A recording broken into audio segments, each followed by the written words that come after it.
నమస్తే, welcome to I dream. నేను మీ Madhuri. Walking, నడక. అసలు నడక నడిస్తే మనకి శరీరంలో ఉండే సగానికి సగం రోగాలు తగ్గిపోతాయి అంటారు.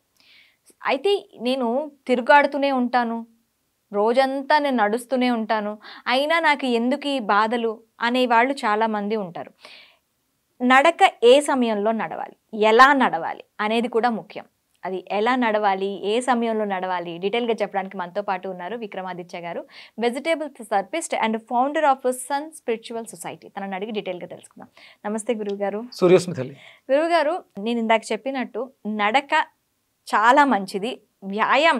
ఇంకా మనం జిమ్ములకి దీనికి వెళ్ళకుండా ఓన్లీ ఆ నడక ద్వారా మనకున్న ఏదైతే మన శరీరంలో ఉండే కొవ్వు, పేరుకుపోయిన కొవ్వును కానీ దేన్నైనా కానీ బయటకు తోలేయచ్చు. కానీ ఆ నడక అనేది సక్రమంగా ఉండాలి. ఆ నడక ఎప్పుడు నడవాలి, ఎలా నడవాలి, ఏ టైమ్స్లో దాన్ని చూస్ చేసుకోవాలి? మీరు అడిగింది ఏంటంటే 1+1 ఆఫర్ లాగా, లేకపోతే మన శరీరంలో ఉన్న రోగాలు 1+ ఒక 20-30 రోగాలు, డిసీజెస్. అంతే కదా సార్. ఒక నడక రోజులో మనకు వ్యాయామం ఒక 30 నిమిషాల పాటు నడిస్తే సరిపోతుంది అంటారు. కాకపోతే అది ఎలా నడవాలో కూడా ఎవరికి కొంతమంది తెలియదే. నేను రోజంతా నడుస్తున్నాను, ఇంట్లో తిరిగేస్తూ ఉంటాను, నాకు అసలు అవ్వట్లేదు, నేను తగ్గట్లేదు అనేది వాళ్ళ ఇది. ఈ వాకింగ్ గురించి వెళ్ళినప్పుడు ఇంట్లో వాళ్ళు వాకింగ్ చేయమంటే, నువ్వు వెళ్ళిన తర్వాత నేను ఇక్కడెక్కడ తిరుగుతున్నాను, ఇంట్లో అక్కడక్కడ నడుస్తున్నాను. చాలామంది ఇళ్లలో ఆ బెడ్రూమ్ నుంచి హాల్లోకి, లేకపోతే వరండాలోను, లేకపోతే పైకి వెళ్ళి టెర్రస్ మీద నడిచేస్తూ ఉంటారు. అంటే అదే నడక అనుకుంటే చాలామంది చాలా దూరాలు నడిచేస్తూ ఉంటారు. అంటే పూర్వం ఈ ప్రయాణ సాధనాలు లేని రోజుల్లో నా చిన్నప్పుడు మా అమ్మమ్మ గారు నేను కలిసి అంటే పిల్లలందరినీ వేసుకుని ఆవిడ ఒక గ్రామం నుంచి ఇంకొక గ్రామం ఆ పొలాల గట్ల మీద నుంచి నడుచుకుంటూ వచ్చేసేవాళ్ళం. ఓ 15-16 కిలోమీటర్లు. అబ్బా.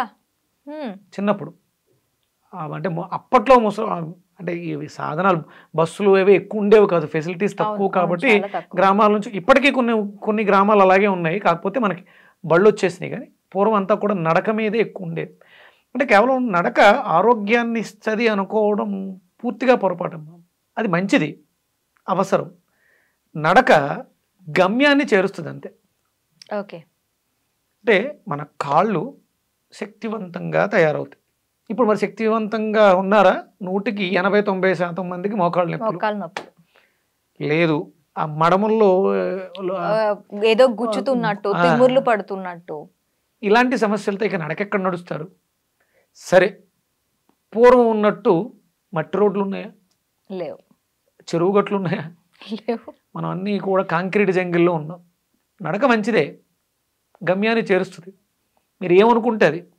నడక 100% గమ్యాన్ని చేర్చేస్తుంది. మీరు ఆరోగ్యవంతులుగా కావాలి, మీకు సమస్య ఉంది, ఆ గమ్యానికి మిమ్మల్ని తీసుకెళ్ళిపోద్ది.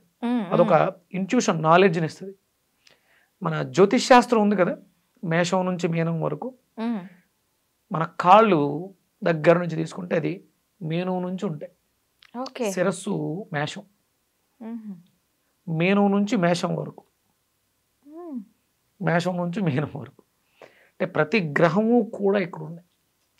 అంటే ఇక్కడ మీనం నుంచి తీసుకున్నాం, పాదాల దగ్గర నుంచి తీసుకుంటే మీనం, కుంభం, మకరం. అంటే మ్యాక్సిమం ఇక్కడ వరకు శని పాలిత ప్రాంతాలు ఇవి. కాళ్ళు శని ఆధీనంలో ఉంటాయి. శని అంటే ఎవరు? కర్మకారకుడు. దశమము లాభము. కర్మ చేస్తే లాభం ఆటోమేటిక్గా ఫలితం వస్తుంది. అలాగే గురుడు మోక్షకారకుడు. నేను మోక్షానికి ప్రతీక కదా. కుంభం లాభం, మకరం కర్మ, భాగ్యం, ధనస్సు భాగ్యం. అంటే ఎవరైతే కాళ్ళని ఆసువులుగా చేసుకుని జీవితాన్ని సాగిస్తూ ఉంటారో వాళ్ళు గమ్యాన్ని చేరుకుంటారు. ఓకే. ఎందులో అయినా సరే, ఒక కేవలం ఆరోగ్యమే కాదు, అన్నిట్లో. భాగ్యం కూడా ఇక్కడ కాళ్ళలోనే ఉందిగా. ధనం, భాగ్యస్థానం, ఎక్కువ పెట్టిన బాణం వదిలేస్తే గమ్యాన్ని చేరుకుంటుంది. అవన్నీ సింబాలిక్గా చెప్పారు మనకి జ్యోతిష్ శాస్త్రంలో. మన శరీరం కూడా ఒక రాశి చక్రం లాంటిది. దాంట్లో మనకు కాళ్ళు ప్రధానమైనటువంటి. మీనరాశి చేపని సంకేతంగా చూపిస్తూ ఉంటారు. అక్కడ గురు ఆధిపత్యం ఉంటుంది. అలాగే 11-10 కూడా శని ఆధిపత్యంలో ఉంటాయి. నడవడం మంచిది. ఎప్పుడు నడవాలి అంటే సూర్యోదయానికి పూర్వమే నడవాలి. పొద్దెక్కిన తర్వాత సూర్యోదయం అయిపోయిన తర్వాత నడవటం కాదు.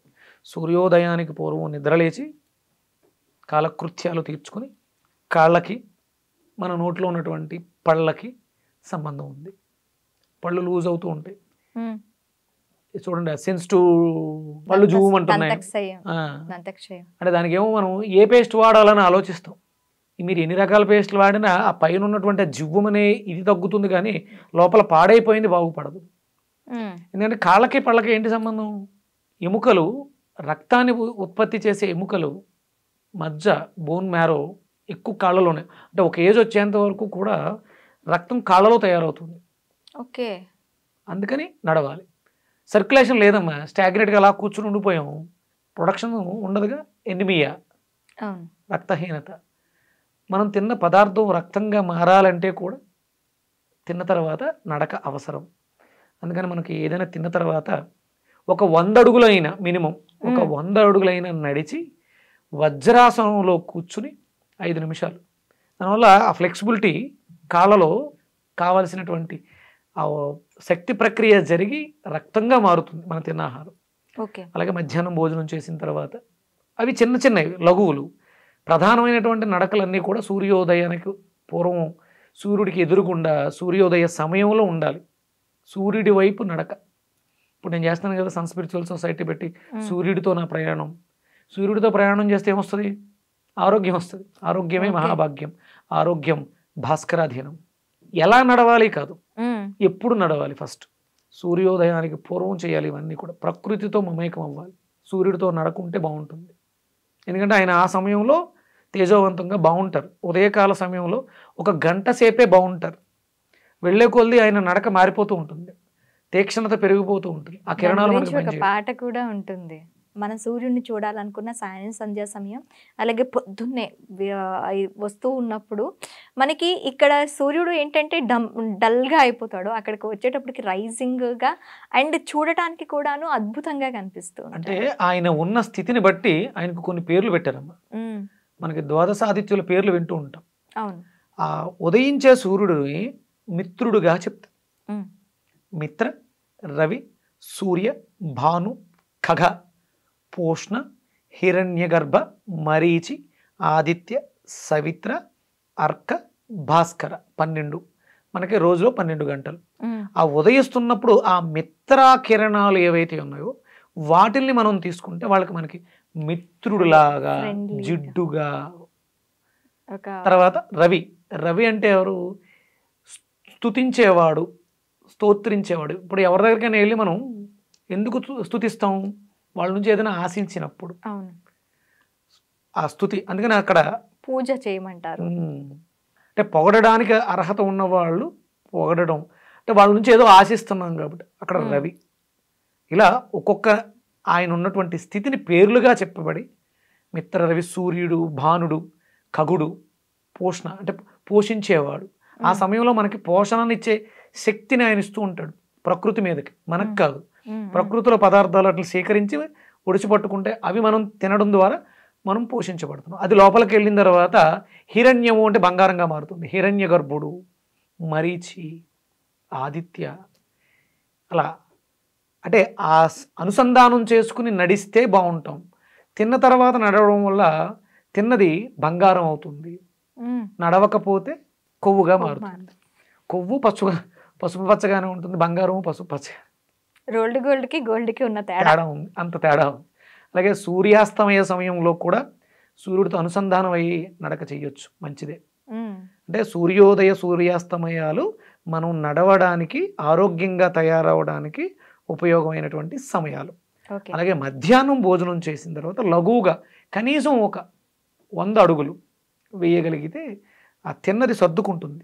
ఆ సర్దుకున్న తర్వాత వజ్రాసనంలో కూర్చుంటే జఠరాగ్ని ప్రస్ఫుటంగా తయారై తిన్నది జీర్ణం అవుతుంది.